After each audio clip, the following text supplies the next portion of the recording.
Catherine Bernardo update. Yung post ni Catherine sa kanyang Facebook account. Yung minodel pa nga ni Catherine.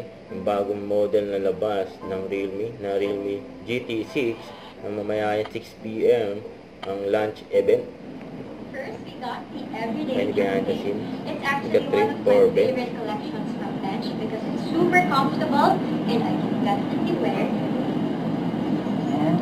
Yan. Gawin mo lang sa Ito pa yung mga iba pang mga picture at video ni Catherine for Bench.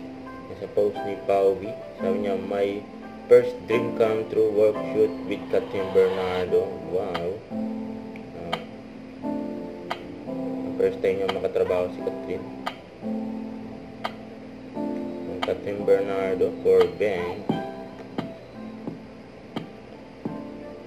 Ang ganda ni Kat. Yung picture nila. First time yung makatrabaho si Kat.